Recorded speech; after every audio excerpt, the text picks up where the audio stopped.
તો વાઇબ્રન્ટ ગુજરાત 2024ની ધૂમ વાઇબ્રન્ટ ગુજરાત 2024 અનેક રીતે અલગ છે। મહાત્મા મંદિરમાં મુખ્ય હોલમાં ટેકનોલોજી સાથે ફેરફાર કરાયો।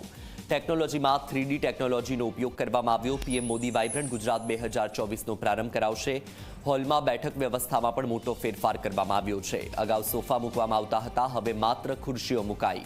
સાઉન્ડ સિસ્ટમથી માંડીને અનેક ટેકનોલોજીમાં ફેરફાર કરવામાં આવ્યો।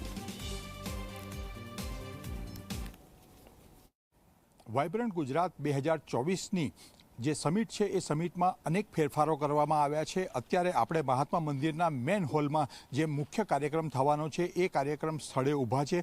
સ્વાભાવિક છે કે અહીંયા બેઠક વ્યવસ્થામાં પણ ફેરફાર કરવામાં આવ્યો છે। બેઠક વ્યવસ્થામાં અત્યાર સુધી ક્યાંક ને ક્યાંક જોવા જઈએ તો પહેલી, બીજી, ત્રીજી હરોળ સુધી સોફા મૂકવામાં આવતા હતા, એ સોફાની જગ્યાએ હવે ખુરશીઓ મૂકવામાં આવી છે। સાથે સાથે જોવા જઈએ તો જે ખુરશીઓ છે એનો પ્રકાર પણ બદલાયો છે અને સાથે જે પ્રકારે આ વખતે મેન હોલમાં જે ફેરફાર કરવામાં આવ્યા છે એ ફેરફારમાં ટેકનોલોજીનો પણ ઉપયોગ કરવામાં આવ્યો છે। કારણ કે જે મેન હોલમાં જે બેઠક વ્યવસ્થા છે આ જગ્યાએ આવીને આવતીકાલે સવારે પ્રધાનમંત્રી વાઇબ્રન્ટ ગુજરાત સમિટનું શુભારંભ કરાવશે। તેમની સાથે દેશ વિદેશના મહેમાનો હશે અને આ વખતે પહેલીવાર વાઇબ્રન્ટ ગુજરાતમાં 3D મેપિંગ જે ટેકનોલોજી છે એનો ઉપયોગ કરવામાં આવ્યો છે। એટલે કોઈ પણ પ્રકારના દ્રશ્ય શ્રાવ્ય બતાવવામાં આવશે ત્યારે આની પર બતાવવામાં આવશે અને એ પ્રકારની આખી વ્યવસ્થા છે કે 3D મેપિંગમાં રિયલ જે છે એ તમામ ડાયમેન્શન 3 ડાયમેન્શન જે છે એ ડાયમેન્શન રીતે લોકો જોઈ શકે એ પ્રકારની પણ વ્યવસ્થા અહીં કરવામાં આવી છે।